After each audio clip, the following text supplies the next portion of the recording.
I want to talk a little bit about David Brat, and he's now had his first run-in with the press where, he was confronted with a question about the minimum wage, and he didn't want to give a politically incorrect answer, but he's an economist, he's a free market guy. So he obviously knows that there should be no minimum wage. He knows that. He has to know that.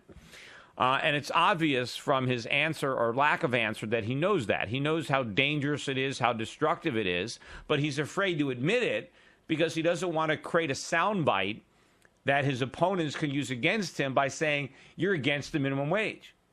Because the voters overwhelmingly support the minimum wage because they don't know anything about economics. So people are afraid to come out publicly against the minimum wage. I remember Linda McMahon, when she was running against me, and I was against the minimum wage, and I would have been proud to be against it if I was the nominee. She was forced to be against it in the primary, but she had to distance herself and disavow those comments in the general election and say that's not what she really meant.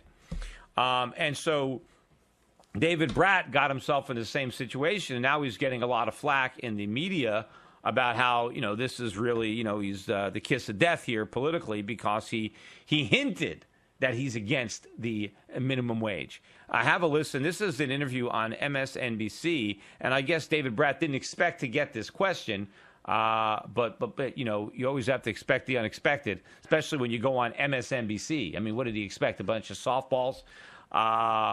Take a look at what happened when I was on MSNBC. I was on some of these shows, and not only did they attack me, they put words in my mouth and then attacked the words I didn't even speak. So I don't know why he wasn't expecting this. But anyway, here is the first cut, number one. Let me ask you a few other issue questions. We've talked a lot about immigration, for instance. Where are you on the minimum wage? Do you believe in it, and would you raise it? Minimum wage, no, I'm a free market guy. Our labor markets right now are already distorted from too many regulations. I think Cato estimates, there's $2 trillion of regulatory problems. And then throw Obamacare on top of that. The work hours is 30 hours a week. Yeah. You can only hire, 50 people. There's just distortion after distortion after distortion, and we wonder why our labor markets are broken. So his immediate reaction is he says, minimum wage, no, I'm a free market guy, right? So that basically means I don't believe in a minimum wage. I believe in the free markets. I want the markets to set wages, not government. I don't believe in price controls. I don't believe in price fixing. I don't believe in central planning. That's what the minimum wage is. It's a bunch of bureaucrats deciding what the price of unskilled labor should be. And if you believe in free market capitalism, you don't believe in that. You believe that the market should discover the price through the forces of supply and demand. That's what works best. If you believe that the government should superimpose its judgment for the markets, then you're not a free market guy. You believe in socialism. You believe in central planning. And he's an economics professor. He understands that when the government picks a price, you get a surplus or a shortage, right? If you pick a price that's too high, you're going to get a surplus. If you pick a price that's too low, you're going to get a shortage. That's just basic economics. You can prove it on a graph. What is the surplus? When the government sets a minimum wage that's too high, you have a surplus of workers. You have more people who want jobs than there are people willing to hire them. That is a function of the minimum wage, but nobody wants to acknowledge that when they're trying to score some cheap political points, get people to vote for them who don't know anything about economics. But, of course, the MSNBC reporter knows that this guy is against the minimum wage, and he wants him to say it because he wants to get him, because he knows that when you come out against the minimum wage, this is gold for the Democrats. This is exactly what they need, because they'll produce commercials, and all they'll have is David Brat saying, I'm against the minimum wage, I want to get rid of the minimum wage. And they're going to build their whole campaign around that by, hey, he wants to lower your wages. He wants you to work for nothing. He wants you to work for 10 cents an hour. He wants you to be exploited, right? And that's what the MSNBC reporter is trying to get David Brat to say. And he's rightfully nervous about it, as you're going to hear in the clip that I'm about to play. Here, cut number 2. Should there be a minimum wage, in your opinion? I don't have a well-crafted response on that one. All I know is if you take the long-run graph over 200 years of the wage rate, it cannot differ from your nation's productivity, right? So you can't make up wage rates, right? I would love for everyone in sub-Saharan Africa, for example, children of God, to make $100 an hour.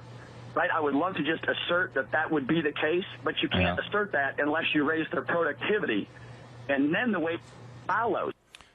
So he mentions a accurate statement that wages have to be a function of productivity.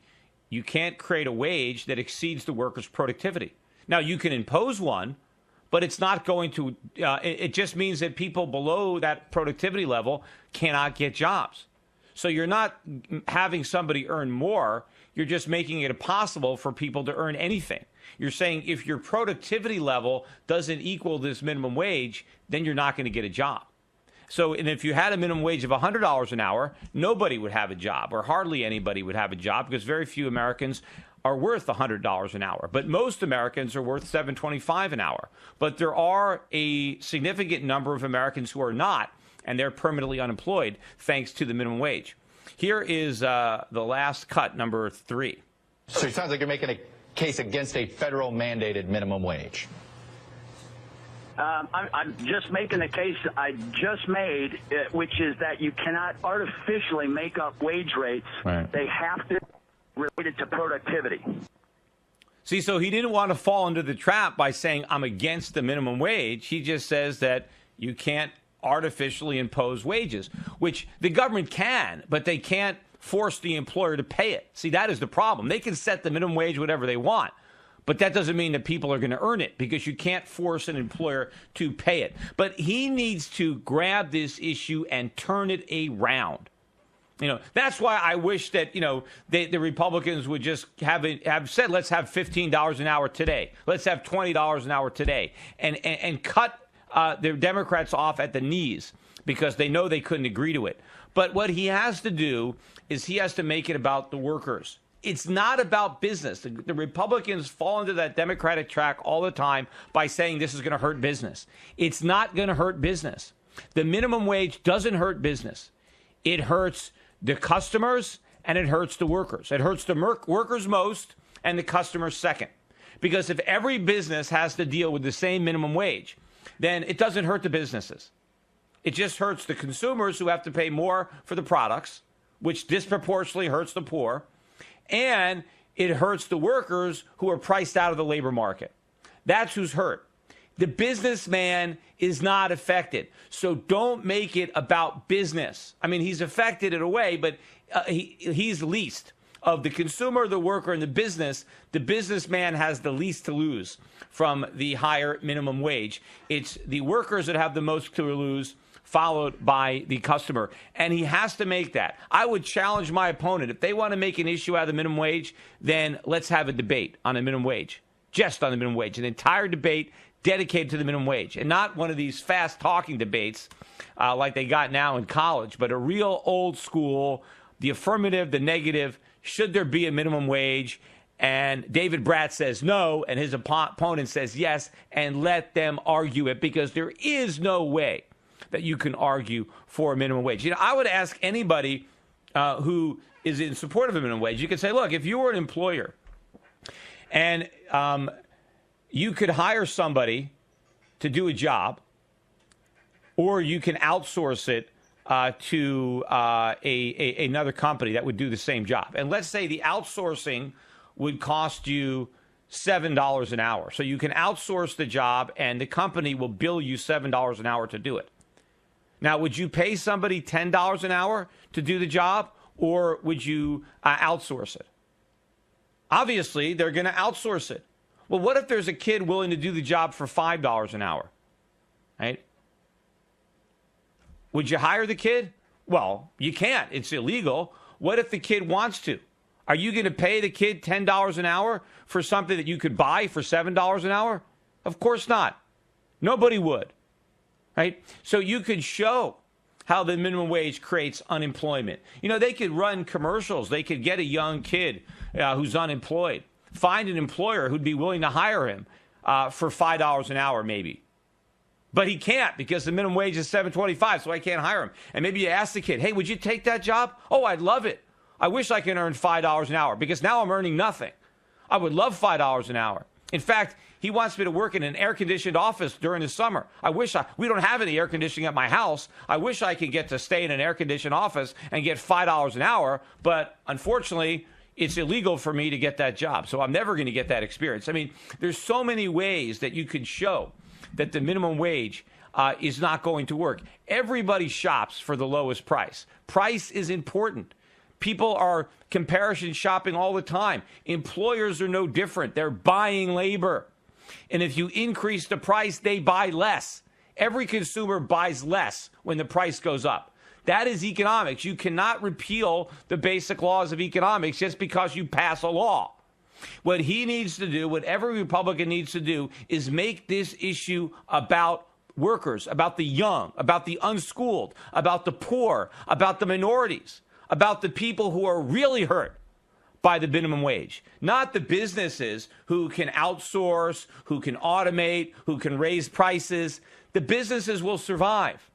They're still here. It's this growing segment of permanently unemployed people that turn to welfare, that turn to crime, whose lives are ruined because a bunch of politicians are looking for a cheap vote, because they don't give a darn about the economy. They don't care about their constituents. They want to get elected. And so in order to get elected, they tell the voters what the voters want to hear instead of spending the time to educate them. Now, maybe it's impossible. Maybe you can't educate a voter. Again, that's a basic flaw of democracy. I mean, is it possible to educate a group of 6-year-olds if you're running for, president of their class, hey, permanent recess is not good for you, or just having ice cream and cookies for lunch is not the way to go? I don't know.